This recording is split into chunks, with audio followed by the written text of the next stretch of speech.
Hello students, राजकीय वरिष्ठ माध्यमिक विद्यालय खोरी की कंप्यूटर कक्षा में आपका स्वागत है। आज का हमारा टॉपिक है कक्षा 12वीं unit 1 basic concept of OOPs. इस टॉपिक को आप कक्षा 11वीं में भी पढ़ चुके हैं, तो एक बार फिर से रिवाइज करते हैं इस टॉपिक को। आशा करता हूँ कि इस टॉपिक को आप ध्यान से सुनेंगे, नोटबुक में कॉपी में भी लिखेंगे। धन्यवाद। तो हमारे कक्षा 11वीं का जो टॉपिक हम पढ़ चुके हैं, उस टॉपिक को हम आज रिवाइज करते हैं और देखते हैं कि उप्स के बेसिक कंसेप्ट क्या क्या है। कक्षा 12वीं में ये उप्स का टॉपिक है। इस टॉपिक को हम स्टेप बाय स्टेप डिस्कस करते हैं। तो सबसे पहले हमारा आता है कि सी प्लस प्लस लैंग्वेज क्या है। इसके बारे में बात करें तो सी प्लस प्लस एक ऑब्जेक्ट ओरिएंटेड प्रोग्रामिंग लैंग्वेज है जो बेल लेबोरेटरी में बनाई गई। ये language object oriented programming language है, न कि इस लैंग्वेज में बेसिक कंसेप्ट ऑब्जेक्ट है। इस ऑब्जेक्ट के इस लैंग्वेज के मेन फीचर अगर हम बात करें, इसके जो मेन फीचर हैं, ये क्वेश्चन बहुत इंपॉर्टेंट है, मोस्टली एग्जाम में आता है कि what are the main features of object oriented programming language. इसके जो 5-6 पॉइंट है इनको हम डिस्कस करते हैं। नंबर 1 पॉइंट है Mphasis is on the data rather than procedure. इस पॉइंट का मतलब ये है कि आज से पहले जो लैंग्वेज थी उसमें हमारा काम करने का जो ढंग था, तरीका था, उसमें हमने डाटा पे जोर दिया, डाटा की सिक्योरिटी पे जोर दिया। लेकिन इस लैंग्वेज में हमने डाटा पे भी जोर दिया और डाटा को सिक्योर करने के तरीके पे भी जोर दिया, अर्थात प्रोसीजर को भी हमने फॉलो किया कि हमारा प्रोसीजर भी क्या होना चाहिए, सिक्योर होना चाहिए। तो एम्फासिस का मतलब होता है जोर देना, दबाव देना। पहला स्टेप है कि हमने डाटा की बजाय प्रोसीजर पे ध्यान दिया। सेकंड नंबर स्टेप आता है हमने प्रोग्राम को छोटे छोटे भागों में डिवाइड कर दिया और हर प्रोग्राम अपने आप में क्या था, एक ऑब्जेक्ट। पॉइंट नंबर 3 है डाटा स्ट्रक्चर बनाए गए, डाटा स्ट्रक्चर को करेक्टराइज किया गया ऑब्जेक्ट के रूप में। नंबर पॉइंट 4 है function that operate on the data of object are tied together in data structure. Object को एक दूसरे के साथ टाई अप कर दिया और डाटा स्ट्रक्चर बनाए गए।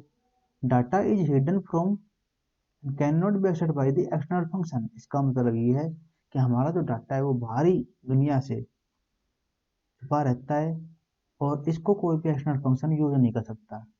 Only object of that class can be access the data. Object में communicate with each other through the function. हम एक फंक्शन लेंगे, उस फंक्शन के थ्रू ही एक दूसरे के ऑब्जेक्ट एक दूसरे से बात कर सकते हैं। New data and function can easily be added whenever necessary. हमें लगता है कि हमारे प्रोग्राम में और डाटा होना चाहिए और फंक्शन हो सकते हैं, तो हम उन डाटा और फंक्शन को भी आसानी से यूज कर सकते हैं, ऐड कर सकते हैं। इसमें बॉटम अप अप्रोच डिजाइन की गई है, मतलब नीचे से ऊपर चलता है काम, न कि टॉप डाउन। तो ये हमारा पेज नंबर 1। पेज नंबर 2 की बात करें तो ऑब्जेक्ट ओरिएंटेड प्रोग्राम के जो मेन फंडा है वो आपको यहाँ पे दिखाए गए हैं। Basic concept of OOPs. Number 1 class है, इसको हम डिस्कस करेंगे। डाटा एब्स्ट्रैक्शन को डिस्कस करेंगे, एनकैप्सुलेशन को डिस्कस करेंगे, इनहेरिटेंस को करेंगे डिस्कस, और पॉलीमॉर्फिज्म को करेंगे। इंफॉर्मेशन हाइडिंग को भी हम डिस्कस करेंगे। तो स्टार्ट करते हैं। सबसे पहले सम इम्पोर्टेंट फंक्शंस जो यहाँ पे बताए गए हैं। नंबर 1 आता है हमारा ऑब्जेक्ट। ऑब्जेक्ट क्या है? Object are the basic run time entity in object oriented programming language. Object एक रन टाइम एंटिटी होता है जो प्रोग्रामिंग लैंग्वेज में यूज होता है। ऑब्जेक्ट को हम किसी पर्सन, प्लेस, नाम और टेबल से भी दर्शा सकते हैं। प्रोग्राम को इस प्रकार से बनाया जाता है कि ऑब्जेक्ट के साथ उनका कॉम्बिनेशन होता है और सारे एक्सेस जो भी प्रोग्राम के फीचर है उसको हम ऑब्जेक्ट के थ्रू एक्सेस करते हैं। Object tech space in the memory and have associated file address like the structure. Object के थ्रू ही हम अपने प्रोग्राम को एक्सेस करते हैं। जब एक प्रोग्राम एग्जीक्यूट होता है तो object interact by the sending message to another. तो एक दूसरे के साथ कम्युनिकेशन जो होता है वो ऑब्जेक्ट के ट्रू होता है। Point number 2, object. यहाँ पर ऑब्जेक्ट का एक बहुत ही अच्छा एग्जाम्पल दिया गया है और इस ऑब्जेक्ट का एग्जाम्पल वो हमें दिखाते हैं। फॉर एग्जाम्पल, कार हमारा एक क्या है, ऑब्जेक्ट है। This is the object. Object is a basic run time entity. Basic run time entity और बेसिक रियल टाइम एंटिटी। यहाँ पर ऑब्जेक्ट ये है, ये ऑब्जेक्ट है और ये एक क्लास है, इस क्लास के ये ऑब्जेक्ट है। ठीक है, यहाँ पर कार एक ऑब्जेक्ट है। ऑब्जेक्ट के अंदर ही डाटा और फंक्शन इंक्लूड होते हैं। Here car is the object. Object is the car which include data and function. तो सिंपल शब्दों में हम कह सकते हैं कि ऑब्जेक्ट के माध्यम से ही हम डाटा और फंक्शन को एक्सेस कर सकते हैं। पॉइंट नंबर 2 आता है क्लासेस। क्लासेस को डेफिनेशन कैसे करेंगे, डिफाइन करेंगे। Entire set of data and code of an object can be made a user defined data type with the help of a class. Objects are actually variable of the class. हम कह सकते हैं कि object का प्रयोग data और function use करने के लिए होता है और बहुत सारे ऑब्जेक्ट जब एक जगह इकट्ठे होते हैं तो वो क्या होती है, हमारी एक class. Entire set of data and code is called class. Once a class has been defined, we can create a number of objects that class. अगर हम एक क्लास बना देते हैं तो उसके हम बहुत सारे ऑब्जेक्ट एक ही टाइम पे बना सकते हैं। First, A class is the collection of object of similar type. तो हम कह सकते हैं कि क्लास क्या है, वो ऑब्जेक्ट का समूह है। यहाँ पर अगर हम दिखाएं आपको तो स्टूडेंट एक क्लास है, नेम, रोल नंबर ये हमारे डाटा है यहाँ पे, और set name, set roll number ये हमारे क्या है, फंक्शन है।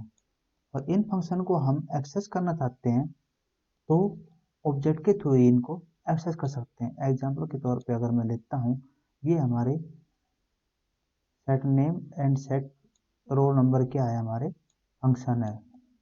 ये हमारे फंक्शन है और नेम एंड रोल नंबर हमारे क्या है, डाटा है। तो हम कह सकते हैं नेम और रोल नंबर डाटा है और ये डाटा और फंक्शन एक क्लास के अंदर इंक्लूड है।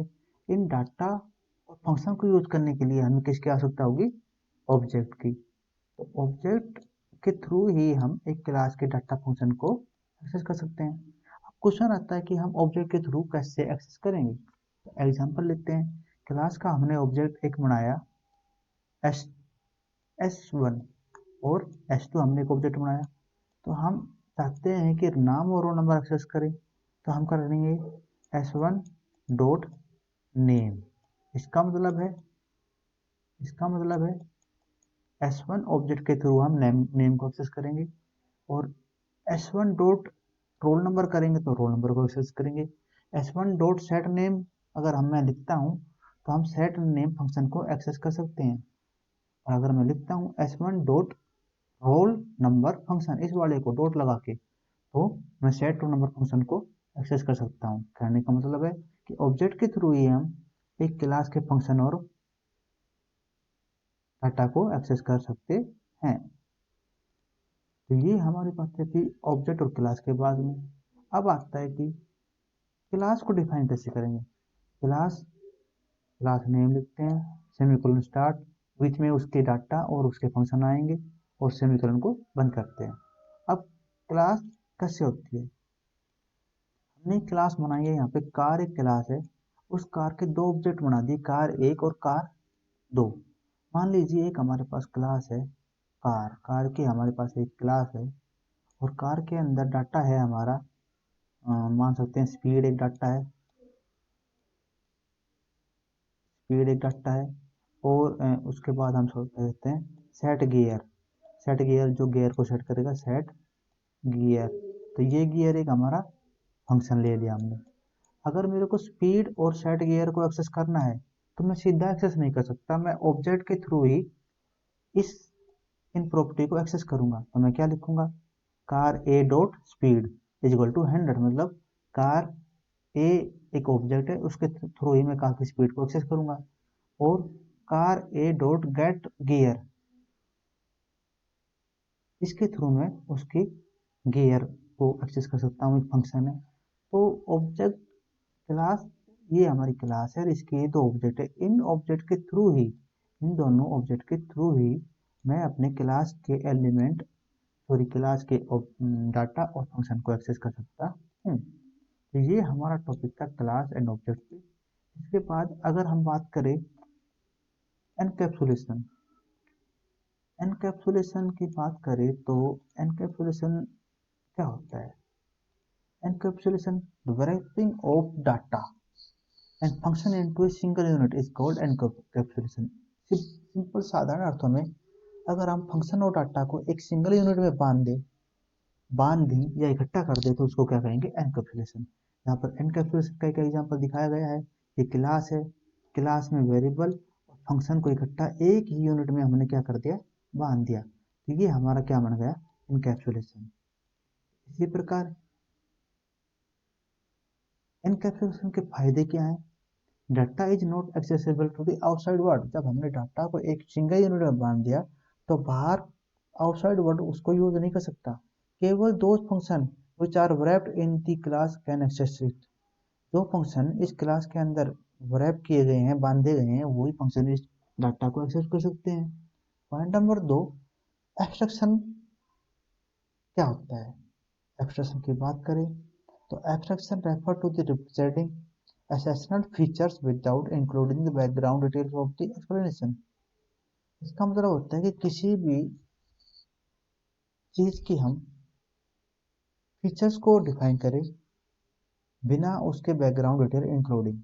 एग्जांपल अगर हम कार की बात करें तो कार का फीचर डिफाइन करते हैं कि कार की स्पीड ज़्यादा है, कार में कैपेसिटी ज़्यादा है, without including background details. Background detail है कि स्पीड ज़्यादा है तो स्पीड के पीछे क्या लॉजिक है, हम इसको इंक्लूड नहीं कर रहे।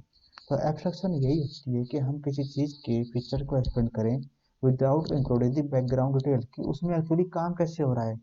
उस स्टेप को न इंक्लूड करके हम सिर्फ यही बताएं, बाहरी बाहरी पिक्चर दिखाएं। तो ये होता है हमारा एनकैप्सुलेशन। एनकैप्सुलेशन के बाद हमारा आता है इनहेरिटेंस। इनहेरिटेंस की बात करें तो सरल अर्थों में हम कह सकते हैं कि इनहेरिटेंस क्या होता है? पैतृक, पैतृक गुण कहते हैं जिसको हम, जैसे इनहेरिटेंस, इनहेरिटेड होता है ना। Inheritance is the process by which object of one class acquire the property of the object of another class. जिसमें एक क्लास का ऑब्जेक्ट दूसरी क्लास के ऑब्जेक्ट की प्रॉपर्टी को एक्वायर करता है, प्राप्त करता है, तो इसको कहते हैं इनहेरिटेंस। साधारण रियल लाइफ में अगर इनहेरिटेंस का एग्जांपल लेते हैं तो जिस प्रकार बर्ड एक फैमिली है, उस बर्ड फैमिली में दो टाइप के बर्ड हो सकते हैं, flying bird and non flying bird. Flying bird में पंख होते हैं, नॉन फ्लाइंग बर्ड में पंख नहीं होते, लेकिन उनके अंदर कॉमन इनहेरिटेंस ये है कि दोनों ही बर्ड्स के पंख होंगे, दोनों ही बर्ड्स अंडे देंगे। तो अंडा देना और पंख होना, ये क्या है? उनकी इनहेरिटेंस। इनहेरिटेंस का मतलब होता है कॉमन प्रॉपर्टी को सभी एक्सेस करते हैं, मतलब object of one class acquire the property of another class. This concept is also used in C plus plus. इससे क्या होगा? इनहेरिटेंस यूज करने से हम रिपीटेशन ऑफ कोड अवॉइडेड, हम कोड अवॉइड कर सकते हैं। इनहेरिटेंस का एग्जांपल मैं आपको यहाँ बताता हूँ। मान के चलते हैं हमारे पास एक क्लास है बर्ड, बर्ड की हमारे पास एक करंट क्लास है, और उस बर्ड में हमारे पास दो बर्ड है, फ्लाइंग बर्ड और non flying bird. Flying bird में भी क्या होता है? वो क्या देते हैं? एग, अंडे देते हैं, और उनके क्या होते हैं? विंग, पंख होते हैं, सभी को पता है। इसी प्रकार नॉन फ्लाइंग बर्ड में भी क्या होता है?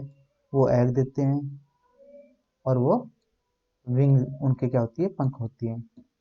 तो जो बर्ड हमारी क्लास है, ये बर्ड हमारी क्लास है, ये इन प्रॉपर्टी को सभी एक्वायर करेगी, चाहे वो फ्लाइंग बर्ड हो या नॉन फ्लाइंग बर्ड हो, उड़ने वाले हो या नहीं हो। उड़ने वाले होंगे वो भी अंडे देंगे और उनकी पंख होती है, नॉन उड़ने वाले हैं वो भी अंडे देंगे।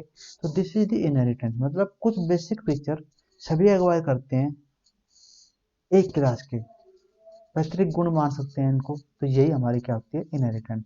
अब इनहेरिटेंस के बाद टाइप ऑफ इनहेरिटेंस आती है। टाइप ऑफ इनहेरिटेंस की बात करें तो इनहेरिटेंस की टाइप बहुत टाइप की होती है। नंबर यहाँ पे अगर एक्सप्लेन करें हम तो सबसे पहले आती है हमारी single layer inheritance. In this type of inheritance only one derived class inherit the from only one basic class. एक क्लास से हम एक क्लास को अगर ड्राइव करें तो इस ये जो क्लास है ये इसके गुण को लेगी, इसकी प्रॉपर्टी को एक्वायर करेगी। This is the single layer inheritance. अगर हम इसका मतलब ये है कि क्लास बी क्लास ए की सभी प्रॉपर्टी को एक्वायर करेगी क्योंकि इससे इनहेरिट हुई है। ये है सिंगल लेयर इनहेरिटेंस।